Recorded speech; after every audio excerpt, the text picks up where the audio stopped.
صلی اللہ علیہ وسلم عرب کی کواری لڑکیوں سے زیادہ حیا والے تھے، کواری لڑکیوں سے زیادہ حضور حیا فرمایا کرتے تھے۔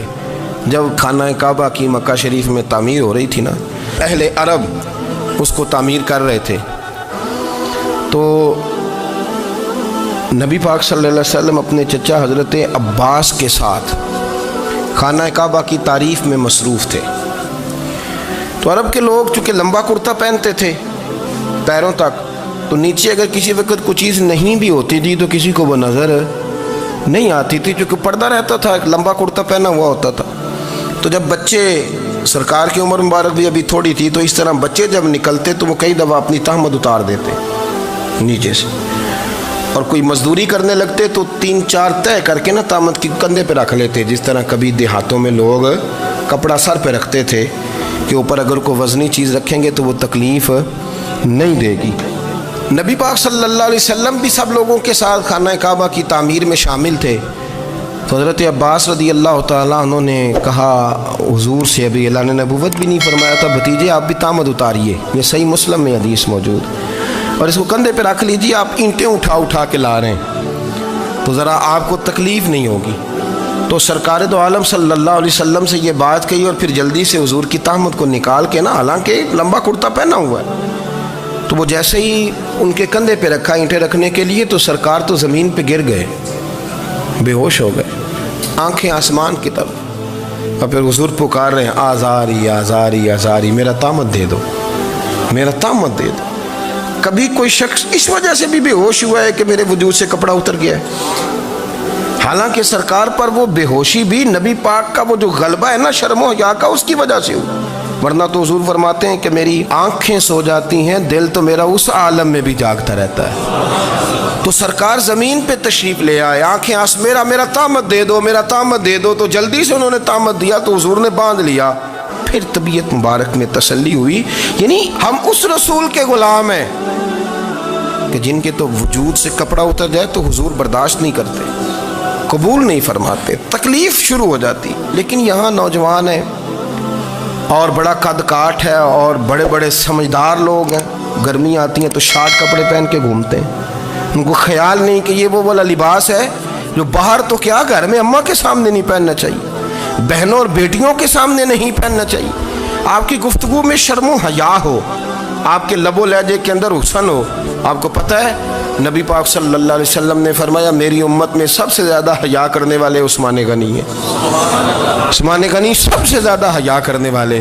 آپ فرمایا کرتے تھے جب سے حضور کا چہرہ دیکھا ہے میں نے کبھی اپنی شرمگاہ بھی نہیں دیکھی، میں نے آنکھوں کا وضو نہیں توڑا، اور جب سے حضور کے دست مبارک میں میں نے بیعت کے لیے سیدھا ہاتھ بڑھایا تو پھر سیدھا ہاتھ میں نے کبھی گندگی کو نہیں لگایا۔ حیا تھی۔ آپ باتھ روم کے اندر بھی غسل فرماتے تھے تو کپڑوں سمیت کرتے تھے۔ کسی نے کہا حضرت جی واش روم کے اندر کیوں نہیں کپڑے اتارتے؟ آپ فرمانے لگے باہر بندوں سے حیا کرتا ہوں، اندر جاتا ہوں تو رب سے حیا آنی شروع ہو جاتی، وہ تو دیکھ رہا ہے نا۔ تو میں جو بات آپ کی خدمت میں عرض کرنا چاہتا ہوں اس کو آپ سمجھیے گا میرے عزیز، کہ شرم والا مزاج، گفتگو بھی شرم والی، آنکھیں بھی شرم والی، لباس بھی شرم والا، دوستی یاری بھی شرم والی، بہت ساری ایسی باتیں۔ دیکھیں نا آپ ذرا، میں نے کہا کہ باتوں کو سن کے گزر نہ جایا کریں، اس کی گہرائی پر غور کریں۔ اور نبی رحمت علیہ السلام کی پہلی بات نہیں بیویوں کی آنکھوں میں آنسو پیدا کر دیے۔ حضور فرمانے لگے سنو، جب کوئی عورت بچہ پیدا کر لیتی ہے تو رب اسے اتنا ہی درجہ دیتا ہے جتنا ایک شہید کو درجہ عطا کرتا ہے۔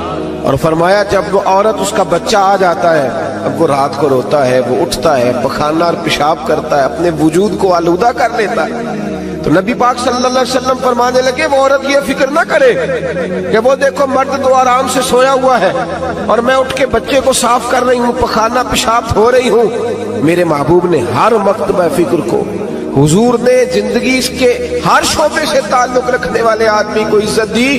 فرمایا بیبیو جب تم رات کو اٹھ کے اپنے بچے کی خدمت کرتی ہو، دودھ ڈال کے دیتی ہو، پخانہ اور پیشاب صاف کرتی ہو، تو فرمایا رب تمہیں اتنا ہی اجر دیتا ہے جتنا ساری رات مصلی پہ کھڑے رہنے والے عبادت گزار کو اجر عطا فرماتا ہے۔ اتنا اللہ تمہیں اجر دیتا ہے۔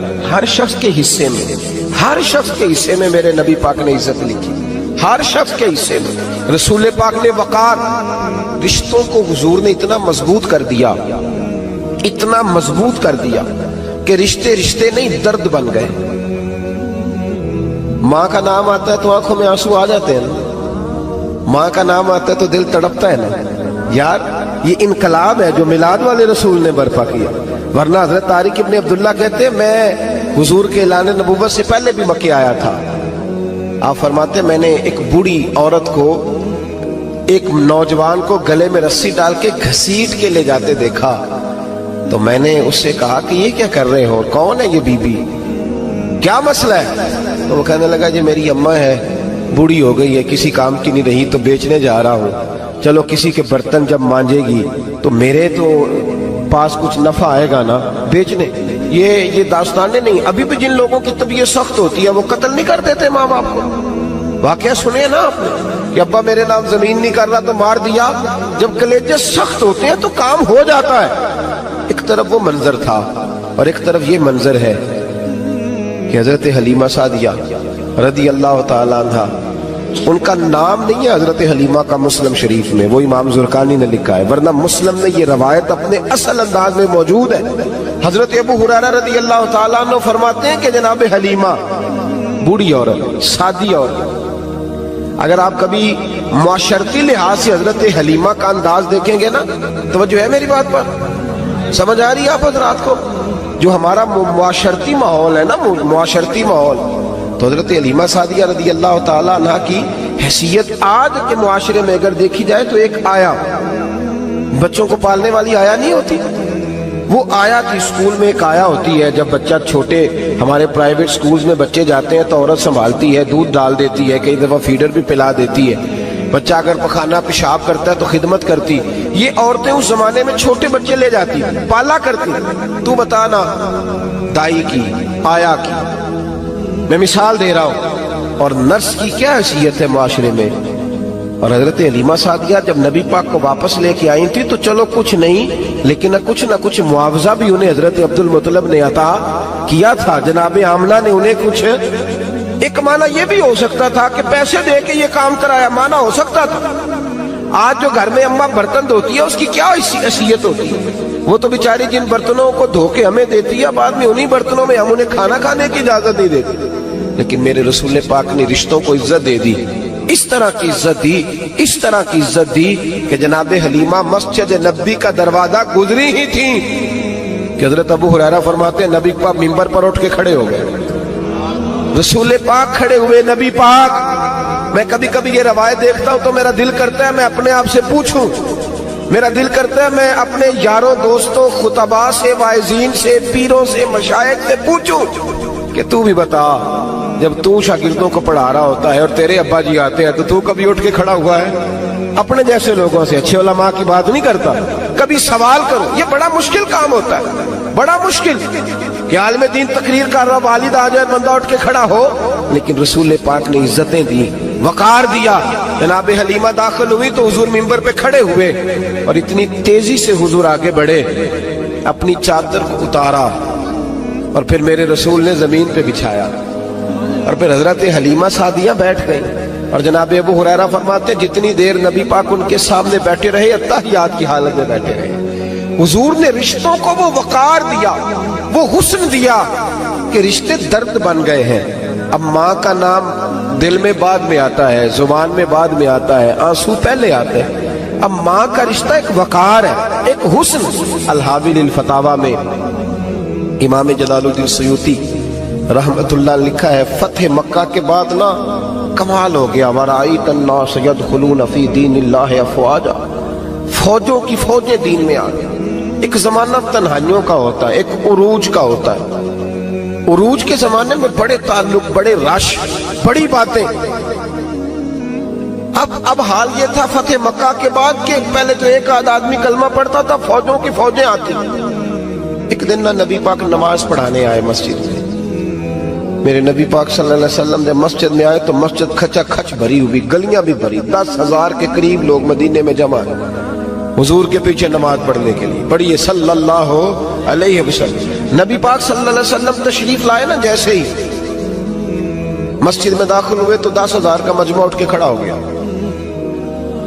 ہمارے لیے لوگ کھڑے ہوتے ہیں تو ہماری آنکھیں پرنم نہیں ہوتی، بلکہ ہم اپنا حق سمجھتے ہیں.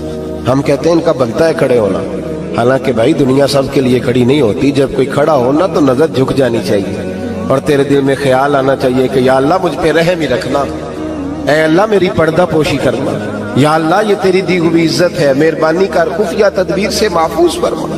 کہ ہمیں احساس نہیں ہوتا الا ماشاءاللہ. اللہ کے محبوب داخل ہوئے تو 10,000 کا مجمع کھڑا ہو گیا. 10,000 آدمی کھڑا ہو تو ایک کیف بنتا ہے.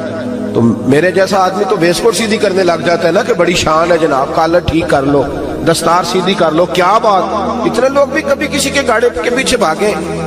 لیکن نبی پاک کا انداز کیا تھا؟ رسول پاک کی آنکھوں میں آنسو آ گئے.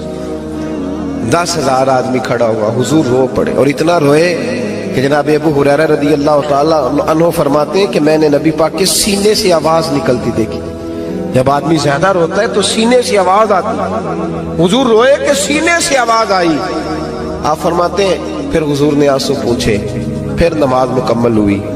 جب لوگ چلے گئے تو حضرت ابوبکر صدیق اٹھ کے قریب گئے، کہا یا رسول اللہ صلی اللہ علیہ وسلم آج کوئی وجہ نہیں تھی رونے کی، آپ آئے ہیں اور رونا شروع کر دیا. تو میرے محبوب فرمانے لگے آج جب میں نے اپنی وہ شانیں دیکھی، وہ مقام دیکھا تو مجھے اپنی اماں کی یاد آ گئی. ماں کی یاد، رشتوں کو وہ عزت دی، وہ وقار دیا، وہ حسن دیا. کہاں نماز کے لیے لوگوں کا کھڑا ہونا اور کہاں اماں کی بات چھیڑ دینا. میرے حبیب فرمانے لگے مجھے اپنی اماں آمنہ کی بات یاد آئی. میری ماں نے تو وہ دور دیکھا تھا جب وجود پہ کپڑے بھی پورے نہیں تھے. دل کرتا تھا آج اماں موجود ہوتی، میں نماز پڑھانے آتا، اللہ اکبر کہہ کے نیت باندھتا، سبحانک اللہ کے بعد سورہ فاتحہ پڑھتا اور سورہ فاتحہ مکمل پڑھ لیتا کہ میری اماں آمنہ کو کوئی کام یاد آتا. وہ پردہ سرکا کے کہتی بیٹا محمد میری بات تو سننا. تو محبوب فرماتے اللہ کی عزت کی قسم میں نماز چھوڑ دیتا، پہلے ماں کی بات سن کے آتا. میں چھوڑ دیتا نماز. وقار دے دیا، وقار، وہ حسن بخشا، وہ توانائی بخشی. عرب کے اندر سال کے بعد عورتوں کا ایک میلہ لگتا تھا.